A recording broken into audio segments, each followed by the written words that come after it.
the naval assets, that again demonstrates its naval superiority. On the one hand, it has been focusing on a strategic modernization program.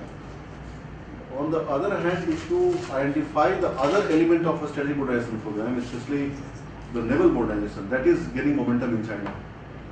A lot of modernization, if you see, are happening in the land-based assets and the sea-based assets. Air-based assets again is an area which is not that modernized or which is not that capable. Targeting the moving target is what I would say. A question for Anand. Summing up, you suggested that India should adopt a two-pronged approach, much like what China did. But if you're asking for India, okay, after first showing its capabilities, if India is pushing for a treaty along the lines of an NPT, then wouldn't the nations India requesting to join this second treaty first ask India to join NPT?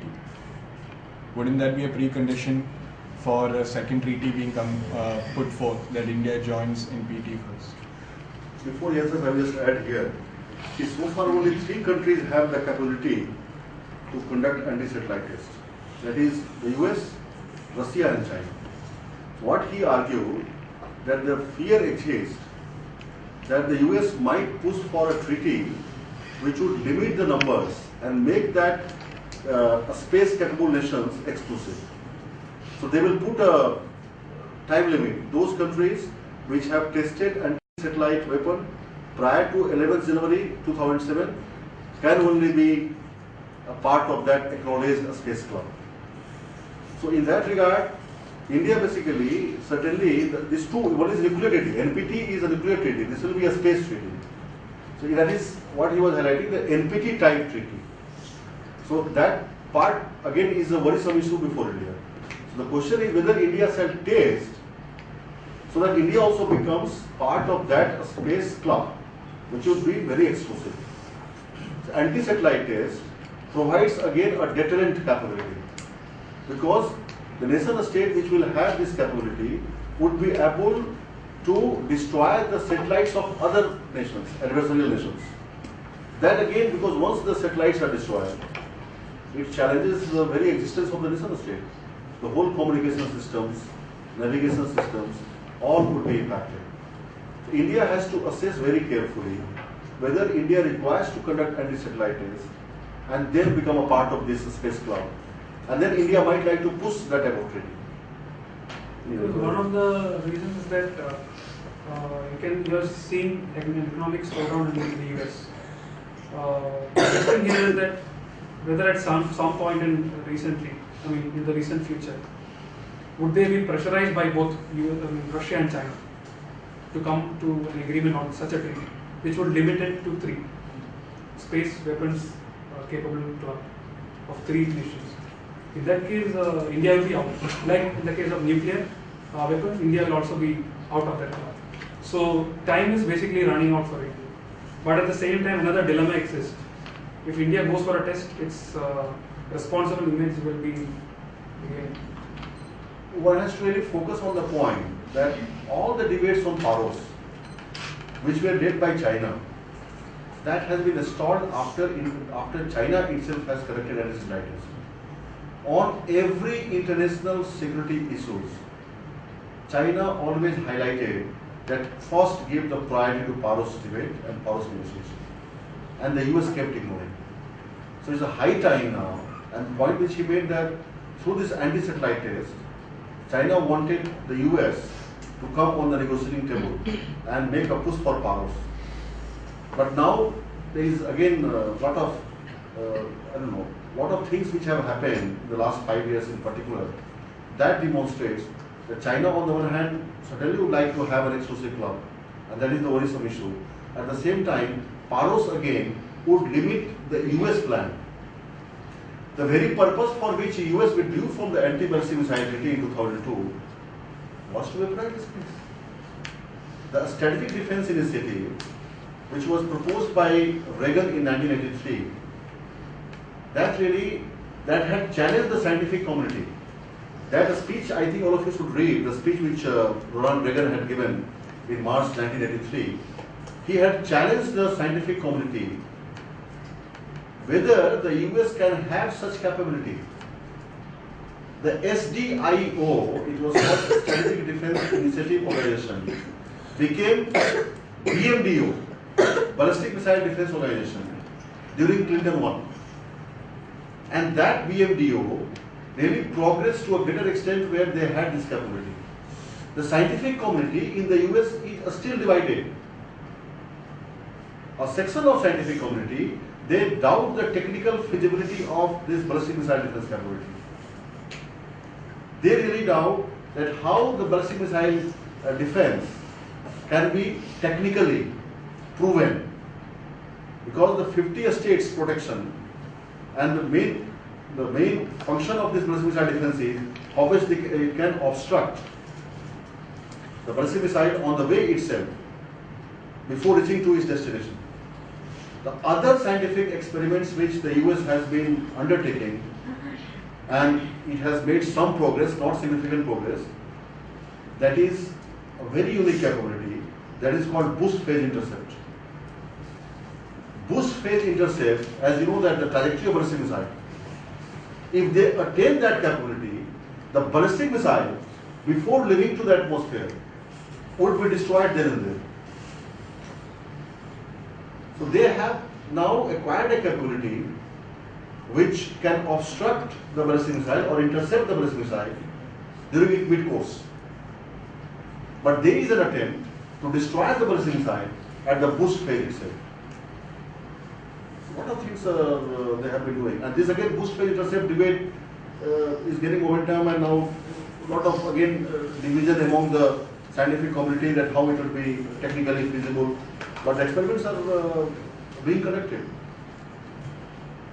It's been reported that the range of the anti-ship ballistic missiles can actually reach the shores of the Arabian Sea. And does that mean that India's fleets are always under threat, especially if they're in port? The other question is, what's the guarantee? Would you stop proliferation in weaponization in space? How do you account for an attack from outer space? Or the use of the excuse of an attack from outer space to attack somebody inside? It might sound Star Wars, but that's the whole point of Star Wars, right? See, the question basically is with regard to the range of anti-ship ballistic missile. That still there is a scope for the Chinese to keep improving upon the range, and they have been obviously developing and doing a lot of R&D. Whatever capability they have now, that proves to be sufficient for their deterrent requirement as far as the South China Sea is concerned. So any of the fleet deployed in South China Sea by any of the powers will have lot of triggering impact on China's anti-ship ballistic missile capability. So that is very clear, and that is how they have acquired that capability. So this demonstrates, or this will guard the United States in terms of venturing in South China Sea, or for that matter, any of these in the ocean. You are talking about India. Yes. India basically, as India has acquired certain capabilities of different sort.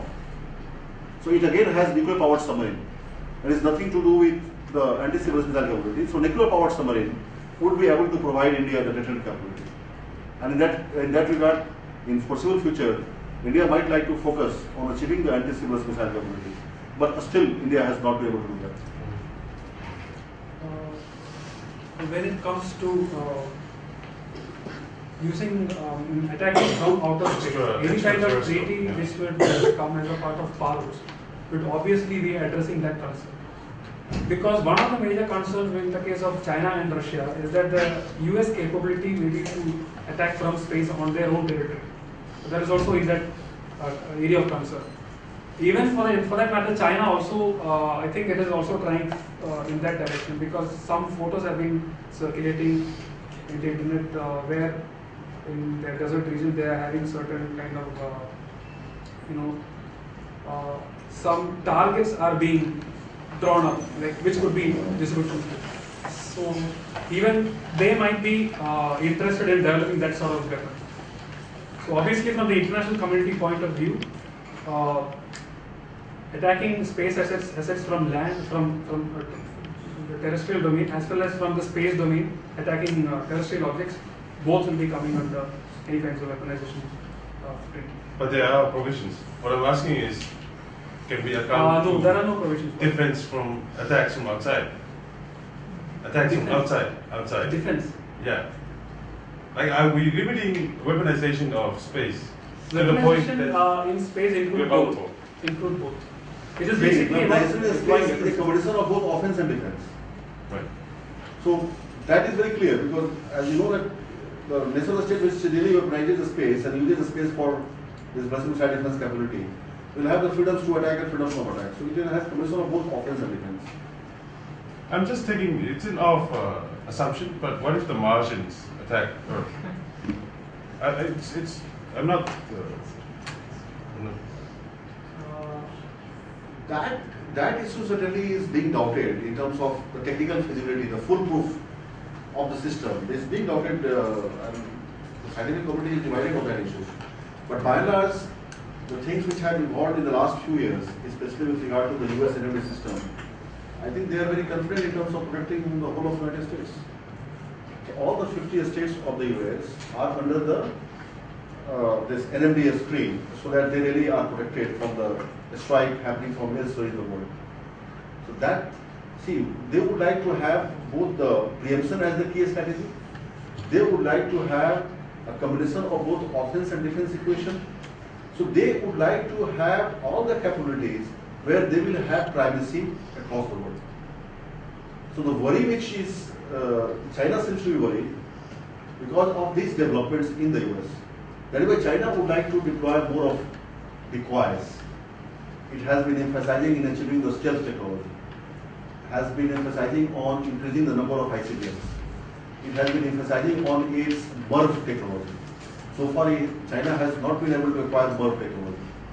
MIRV technology would be very helpful for China in terms of sending the decoys, and in that 8 to 10 nuclear warheads will come out to different locations. So the possibility might be that the BMD system, the NMD system, would be able to intercept these decoys, and the real warhead might go to the destination. So that again is a hypothetical scenario which China has been pushing for. But still, MIRV technology, that is multiple independently re-entry vehicle technology, that still China has not been able to acquire. But the R&D has been undergoing. They have been pushing for achieving a number of ICBMs, because what happens is that when such system exists, a country like China would require to have more number of ICBMs.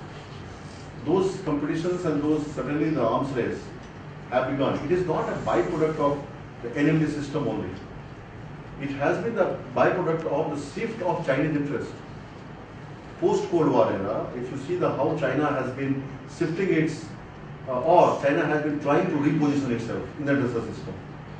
It is not only to deploy certain ballistic missiles against the US allies in Asia, it is also to see how China would like to enhance its potential to counter the US across the globe. So one more thing I would like to add, I told about attacks from space and attack from Earth to space. There is also attack within space also, between satellites. For that, no technology has been developed as such to counter it. Only the attacking component has been developed. They are trying to develop. And also, when you spoke about attacking from space, how to defend it.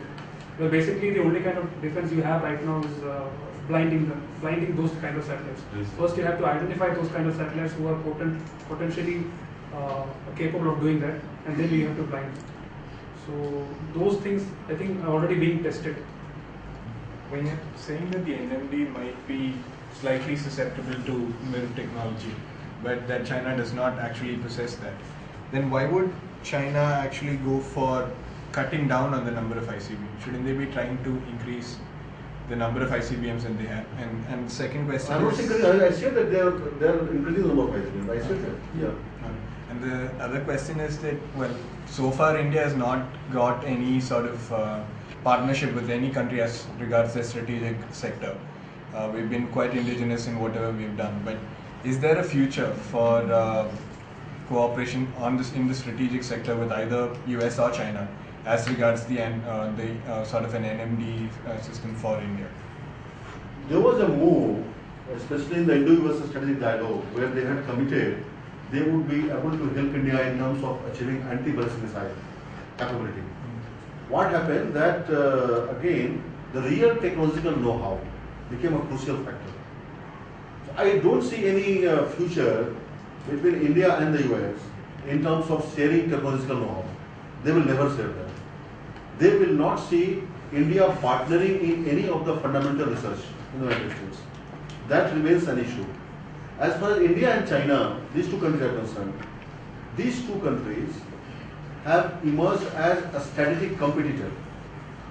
They are not a strategic partner. And each of the technology which China has been evolving is, again I told you, because it's a shift in their interest. Until 1991, they were focusing on the US allies in Asia and the Soviets. After the end of the Cold War and the demise of the Soviet Union, their focus has shifted to the whole part of the United States. And that was demonstrated by the test of DF-31 in 1999, DF-41 in the recent past. So again, this demonstrates their overall global presence. So their shift is there. So they would never like to share any of these strategic technology with India. India has to go solo in terms of achieving these strategic technology. And in a limited way, India has been involved. India has paid the price in terms of time and money. A lot of things have happened over the years because India has to go solo and it will keep going solo in the foreseeable future. Is there no bargaining chip we can use, particularly with the US?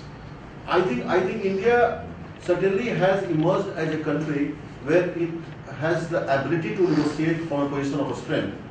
But still on technological know-how, on fundamental research, I think India will have a lot of challenges as far as any of these understanding has to be reached. Even India's membership in ITER, that has happened after a lot of debates and discussion. Foreseeable future will obviously change. But still on many of these strategic sectors, the US has a lot of reservation. US doesn't want any country to come anywhere closer when they do their fundamental research. And that will remain an issue. The other part which I said, I don't know, I think you didn't hear that part. I said that the number of ICMs will keep growing. But sir, you said around 30, which might not be necessarily enough to tackle the enemy. Right, right. It again question of the priority. Again, China doesn't want to go the Soviets way. Very carefully assessing its requirement and trying to see, as I said, they would like to be small but modern. They would like to be a small but modern, which can really help them in emerging as a force to reckon with. And there, because of their shift of interest, their target is not Soviets anymore. Their target certainly is the United States. Their target is the US allies in Asia. And their target is there, obviously, based on the threat perception analysis. So, on behalf of the Department of Geopolitics and International, we welcome Professor Nalpat, who is the founding director of this department. And I request the honor to bring